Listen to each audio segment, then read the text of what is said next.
Students, आज के इस वीडियो लेक्चर में हम लोग सॉल्व करेंगे सम एप्लीकेशंस ऑफ ट्रिग्नोमेट्री के एक्सरसाइज 9.1 से क्वेश्चन नंबर 9। इस क्वेश्चन में हम लोगों को दिया है the angle of elevation of the top of a building from the foot of a tower is 30 degree. तो एक टावर के फुट से एक बिल्डिंग के टॉप का जो एंगल ऑफ एलिवेशन है वो 30 डिग्री है। तो फिगर में हम लोग देखें तो AB से हम लोगों ने बिल्डिंग को रिप्रेजेंट किया है, वहीं CD से हम लोगों ने टावर को रिप्रेजेंट किया है। तो इस टावर के फुट यानी कि पॉइंट D से इस बिल्डिंग के टॉप यानी कि पॉइंट A का जो एंगल ऑफ एलिवेशन है वो 30 डिग्री है। And the angle of elevation of the top of the tower from the foot of the building is 60 degree. वहीं दूसरी तरफ हम लोगों को बोला गया है कि इस बिल्डिंग के फुट यानी कि पॉइंट B से इस टावर के टॉप यानी कि पॉइंट C का जो एंगल ऑफ एलिवेशन है वो 60 डिग्री है। If the tower is 50 metre high find the height of the building. फिर बोला गया है कि अगर टावर की हाइट 50 मीटर है तो फिर बिल्डिंग की हाइट फाइंड करो। मीन्स AB की लेंथ हम लोगों को फाइंड करनी है। ठीक है, तो जो चीज़ फाइंड करनी होती है तो हम लोग उसको लेट कर लेते हैं। तो हम लोगों ने यहाँ पे लेट किया, let AB be the building with height h metre. तो मान लिया है कि इस बिल्डिंग की हाइट कितनी है, h मीटर है। ठीक, अब हम लोग यहाँ पे देख रहे हैं कि दो राइट ट्राइंगल्स फॉर्म हो रहे हैं, और जब भी कभी इस तरह के क्वेश्चंस हों जहाँ पे दो राइट ट्राइंगल्स फॉर्म होते हों तो हम लोग क्या देखते हैं, कॉमन साइड देखते हैं। तो यहाँ पे जो दो राइट ट्राइंगल्स हैं, इन दो राइट ट्राइंगल्स में कॉमन साइड कौन सी है, BD। ठीक, तो अब हम लोग क्या करेंगे, एक ट्राइंगल का यूज़ करेंगे और इस कॉमन साइड की लेंथ फाइंड करेंगे, और इस कॉमन साइड की जो लेंथ निकल के आएगी उसका यूज़ करेंगे हम लोग दूसरे ट्राइंगल में। ठीक है, तो चलिए स्टार्ट करते हैं छोटे ट्राइंगल से। So in right triangle ABD, so right triangle ABD में हम लोगों के पास ये साइड है, लेट करी हुई है हम लोगों ने H।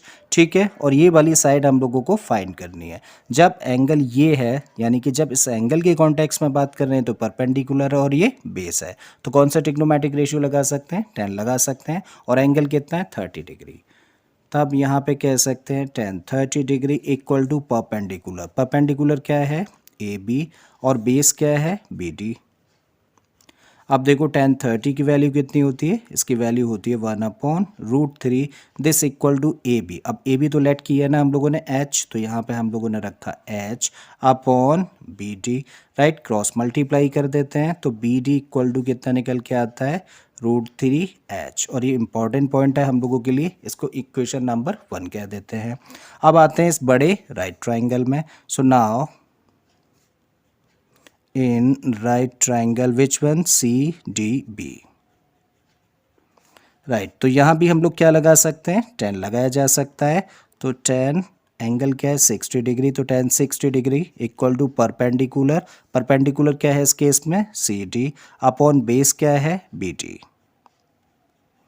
अब देखो tan 60 की वैल्यू कितनी होती है, √3 this equal to CD। Already हम लोगों को पता है कितना, 50 मीटर, तो CD के प्लेस पे हम लोगों ने रखा 50।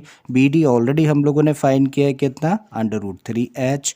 सो √3H इसको ट्रांसपोज कर देते हैं तो √3 और √3 का मल्टीप्लाई हो जाएगा तो कितना हो जाएगा, 3, और ये H इक्वल टू कितना आ गया, 50। हमें क्या फाइंड करना है, H ना, तो इस 3 को ट्रांसपोज कर दें तो H equal to 50 upon 3।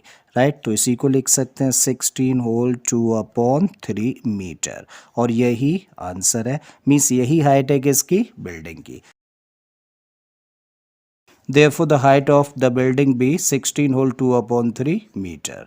Right, I hope students question आपको समझ आ गया होगा। अगर ऐसा है तो प्लीज़ वीडियो को लाइक कर दें, चैनल को सब्सक्राइब कर लें, और बाकी के क्वेश्चंस के लिए आप मेरी प्लेलिस्ट में चले जाइए। इस तरह के बहुत सारे क्वेश्चंस मैंने ऑलरेडी अपलोड किए हैं।